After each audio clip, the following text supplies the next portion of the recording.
आज का प्रतिपाद्य विषय है मनुष्य जीवन का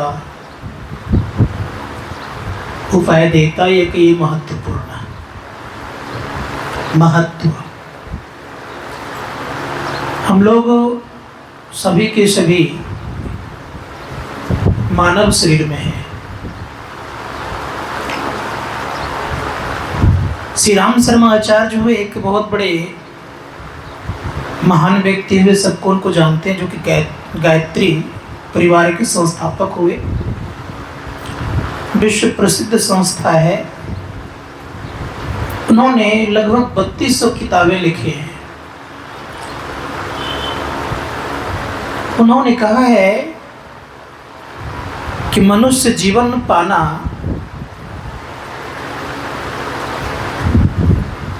उतना विशेषता नहीं जितना कि मानवोचित कर्म करना, अर्थात तो मानव बनना। अब एक बात इसमें आती है कि मानव बनने के लिए कह रहे हैं तो सब कोई मानव ही। एक प्रसंग मैं सुनाता हूँ आप लोगों को डायोजनीस का। डायोजनीस बड़े अच्छे फिलोसफर थे, दार्शनिक भी थे। डायोजनीस दिन में मशाल लेकर के चलते थे। मशाल समझते हैं आप लोग?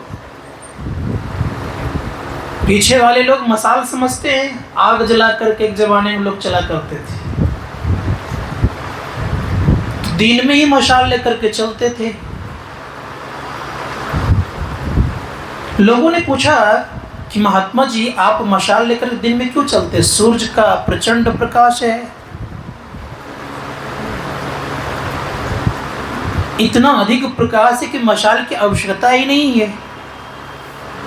डायोजनीस ने कहा कि इस मशाल की खासियत है। कहा क्या?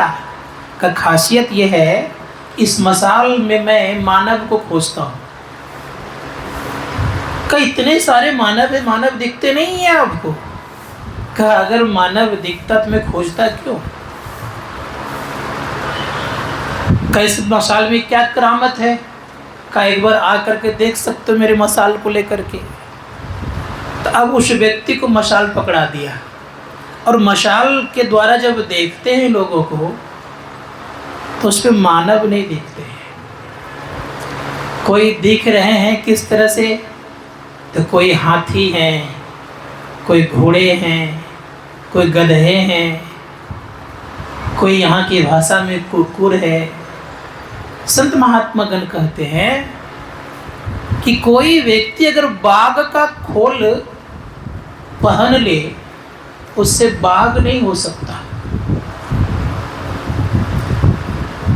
उसी प्रकार से हम लोग मानव का खोल अगर पहन लिए हैं तो मानव हो गए, सो बात नहीं है। मानवोचित कर्म जब होता है, हमारे आदरणीय फतचंद बाबू की तरह अंदर बाहर दोनों, तब वो मानव कहलाता है।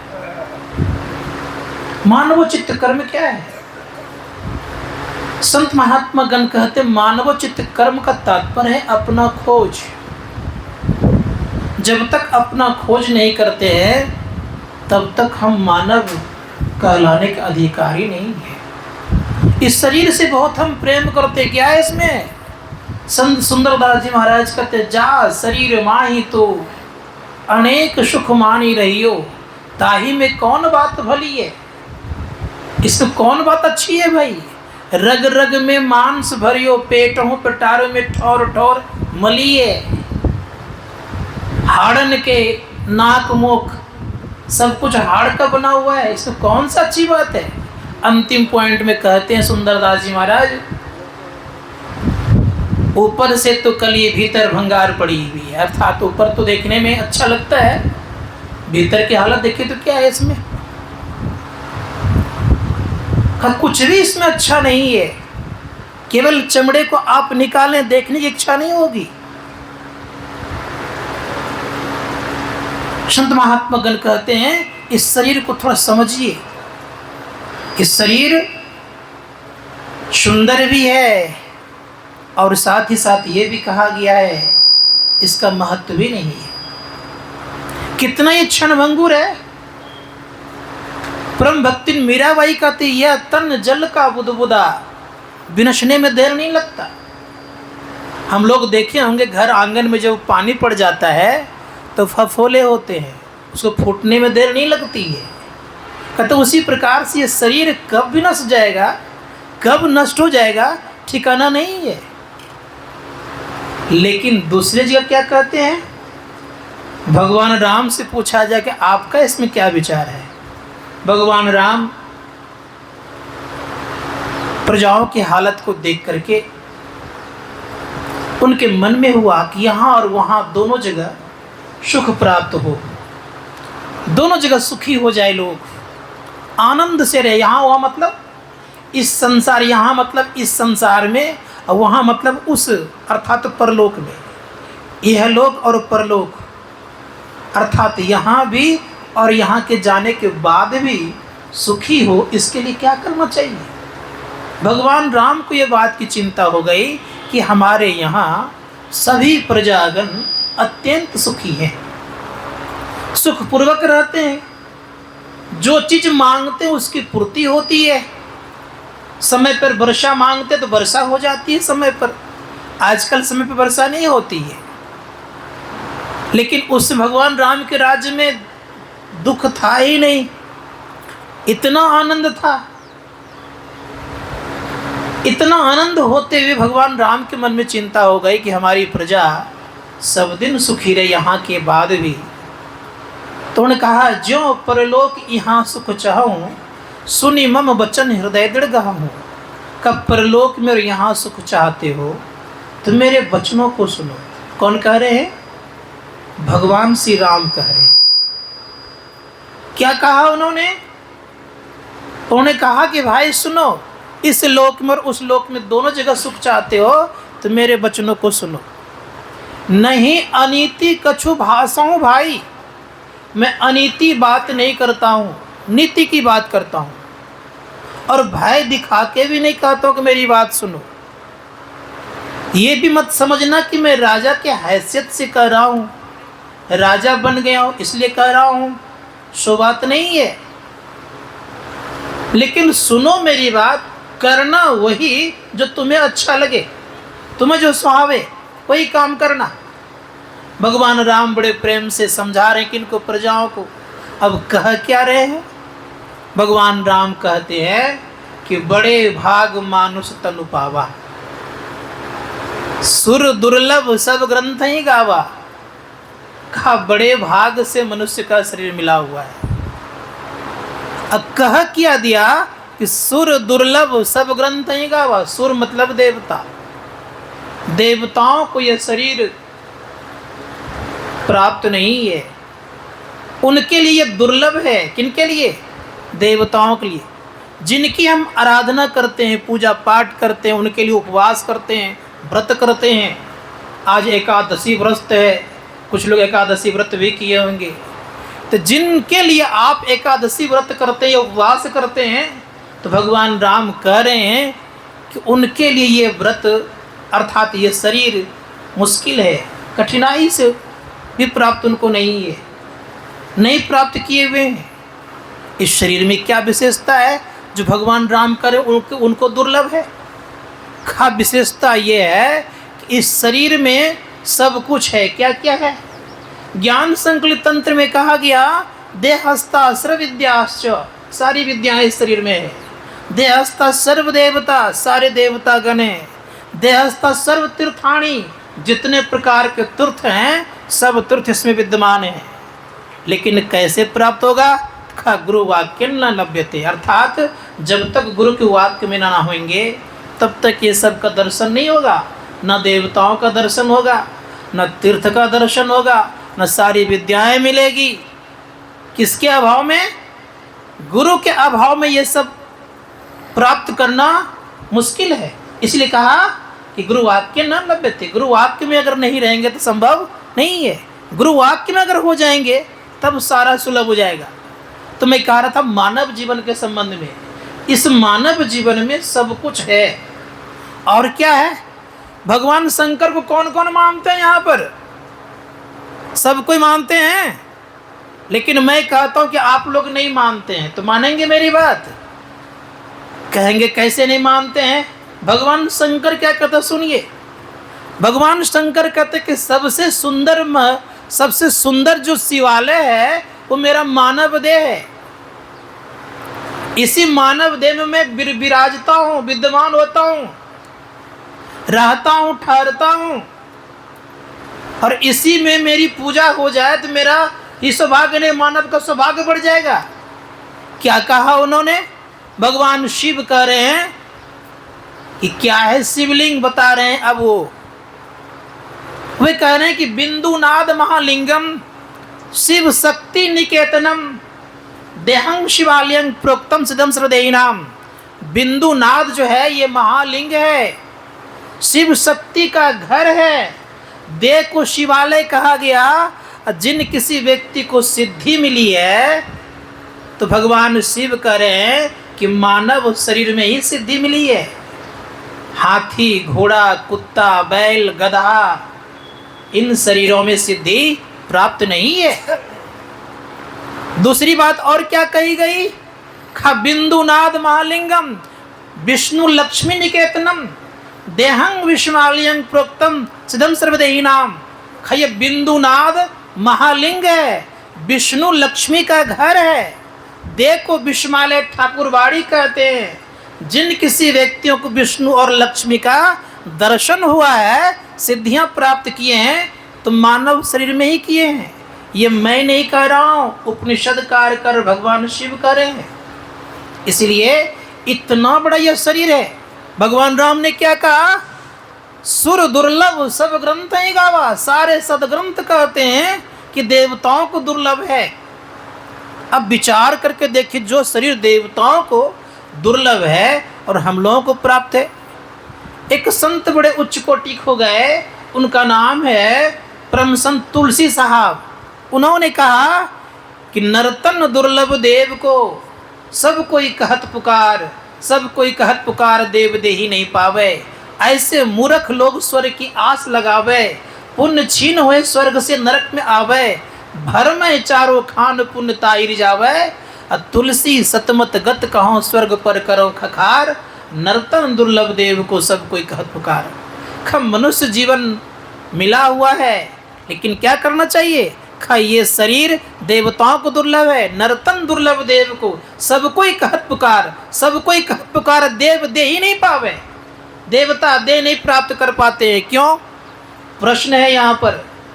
संत महात्मा गण कहते हैं कि प्रश्न है इसलिए कि देवता दे इसलिए प्राप्त नहीं कर पाते हैं कि पुण्य छीन होने से वो नरक में आते हैं। तो प्राप्त कैसे करेंगे? पुण्य के आधार पर ही मानव शरीर प्राप्त करते हैं। पुण्य के आधार पर ही आप श्रीमान कुल में आपका जन्म होता है। पुण्य के आधार पे ही आपकी सुंदरता और असुंदरता में परिणत होता है। अच्छा पुण्य किए हैं तो सुंदर शरीर मिलेगा, अच्छा पुण्य नहीं है तो सुंदर शरीर नहीं मिलेगा। अच्छा पुण्य नहीं है तो आप श्रीमान अर्थात धनवान घर में आपका जन्म नहीं होगा। संतों ने कहा पुण्य के आधार पर आप समृद्धिशाली होते हैं, पुण्य के आधार पर सुंदर शरीर मिलता है, पुण्य के आधार पर आप की बात लोग मानने में तत्पर होते हैं। अब पुण्य नहीं है तो आपकी बात को कोई मानने वाला भी नहीं होंगे।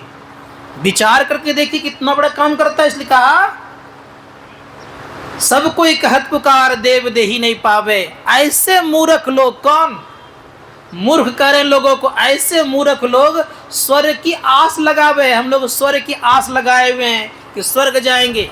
तो क्या कहा? मूर्ख लोग कहा स्वर्ग की आस लगाने वाले को। ऐसे मूर्ख लोग स्वर्ग की आस लगावे, पुण्य छीन सोई देव स्वर्ग से नरक में आवे। उनके पुण्य छीन होते ही वे कहाँ आएंगे मालूम है? वो देवता स्वर्ग से नरक में आएंगे। भर में चारों खान, चार खानियां हैं, अंडज, पिंडज, उष्मज और अंकुरज। अर्थात अंडा से पैदा लेने वाला पशु पक्षी, पिंडज पेट से पैदा लेने वाला मनुष्य गाय बैल इत्यादि, उष्मज गर्मी से पैदा लेने वाला जू, खटमल इत्यादि, मच्छर इत्यादि, और चौथा है अंकुरज जो अंकुर से पैदा रहता है, पेड़ पौधा इत्यादि। ये चार खानियां हैं और 84 लाख प्रकार की योनियां हैं। इसी में भटकते फिरते रहता है जीव। संत महात्मा गण कहते हैं कि अगर आप चाहते हैं भर में चारों खान पुण्य ताहि रिझावे, तुलसी सतमत गत कहो स्वर्ग पर करो खखार। खखार समझते हैं? का थूक को कहते हैं खखार, अर्थात थूक फेंकते हैं उस पर। किस पर? स्वर्ग पर। तुलसी सतमत गत कहो स्वर्ग पर करो खखार, नरतन दुर्लभ देव को सब कोई कहत पुकार। संत महात्मा गण कहते हैं ये बड़ा दुर्लभ देह है। कौन सा? मानव का देह। आपके इलाका में कल परसों घूमता तो कई दिन से लगातार हूँ, मैं जाते देखता हूँ ट्रैक्टर वाले को तो बहुत ज़्यादा ईटा का लोडिंग कर लेता है। हमारे इलाका में इस तरह लोडिंग कोई करना जानता नहीं है। यहाँ के लोग बड़े तेज होते हैं, बुद्धिमान भी होते हैं। बहुत ज़्यादा ईटा को लोड करके लेके जा रहे थे, लेकिन उस ईटा से क्या क्या बनाते हैं आप? उस ईटा से आप मंदिर बना लेते हैं, उस ईटा से आप शौचालय जिसको हम लोग लेटरिन रूम बोलते हैं, उस ईटा से आप घर बना लेते रहने लायक। 3 काम करते हैं ईटा से: रहने लायक घर, शौच करने के लिए शौचालय और पूजा करने के लिए मंदिर, देवालय। बनाते हैं कि नहीं बनाते हैं? ईटा एक है, काम कितने हो गए? 3 काम हुए कि नहीं हुए? संतों ने कहा उसी प्रकार से मानव देह एक है। आप चाहें तो इस शरीर से परमात्मा बन सकते हैं, आप चाहें तो इस शरीर से देवता बन सकते हैं, और आप चाहें तो इस शरीर से आप दानव भी बन सकते हैं। अब करना क्या है? जैसे उदाहरण ले लीजिए आप, रावण भी मानव देह में था, मानव शरीर ही था, और राम का भी मानव शरीर ही था। राम परमात्मा कहला गए, रावण दानव कहला गए, राक्षस कहला गए। देह तो एक था ना, देखने में तो मानव के तरह ही था ना, लेकिन कर्म के आधार पर रावण दानव कहला गए और कर्म के आधार पर भगवान राम कहला गए राम। विचार करके देखिए। इसीलिए संतों ने कहा कि कौन सा कर्म करें जो मानवोचित कर्म मेरा बना रहे, कौन सा कर्म करें जो मैं मानव बना रहा हूँ। संतों ने कहा कि सबसे उत्तम कार्य है, सबसे श्रेष्ठ कार्य है, तीनों लोकों में सबसे महत्वपूर्ण कार्य है अपना खोज करना। अपना खोज करना ना देवता कर सकता है, ना मानव कर सकता है, केवल कर सकता है कोई अपना खोज तो केवल मानव। याद रखिएगा, ना देवता ना दानव, केवल मानव खोज सकता है अपने आप को। क्या खोजना अपने आप को? आप कौन हैं? आप शरीर नहीं हैं, शरीर के भीतर में रहने वाले शरीर ही हैं।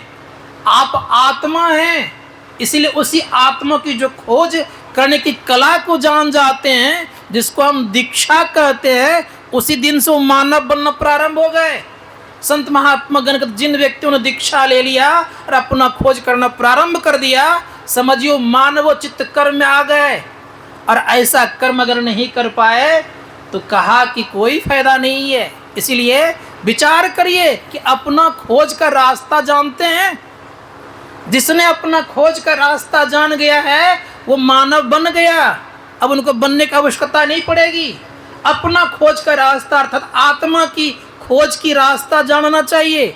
जो व्यक्ति अपने आत्मा की खोज की रास्ता जान गया है, समझिएगा वो व्यक्ति सुखी होना प्रारंभ हो गया, उनका वहाँ से सुख चालू हो गया। हमारे गुरु महाराज कहते हैं कि जो व्यक्ति 9 द्वार में रहते हैं तो होता क्या है। हमारे बाबा अभी कह रहे थे कि तन नव द्वार हो रामा, अति ही मलिन उठामा, त्यागी चढ़ो 10 द्वारे, सुख पाओ रे भाई।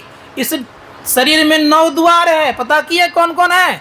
2 आँख का द्वार, देखते होंगे कभी कभी गांव देहात में शरीर जब छूटता है तो किसी की आँख खुली रहती है, किसी का नाक फड़क जाता है, किसी का मुंह खुला रह जाता है, किसी का कान जरा बड़ा हो जाता है। कब? शरीर छोड़ने वक्त। ये 9 द्वारों से ही जीवात्मा निकलती है। तो कह रहे हैं कि तन नव द्वारा हो रामा, अति ही मलिन उठामा।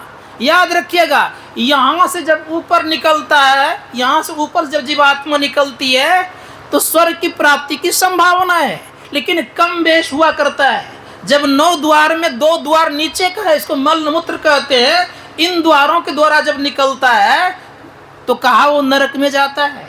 इसलिए याद रखिएगा ये भी कि 2 आँख का, 2 नाक का, 2 कान का 6, 1 मुंह 7 और 2 मल मूत्र विसर्जन करने के 9 द्वार है। का अति गंदा है, बहुत ज्यादा गंदा है। का तन नव द्वारा हो रामा, अति ही मलिन उठामा। त्यागी चढ़ो 10म द्वारे, सुख पाओ रे भाई। का इन 9 द्वारों के बाद एक 10वां द्वार है। वो कहाँ पर है?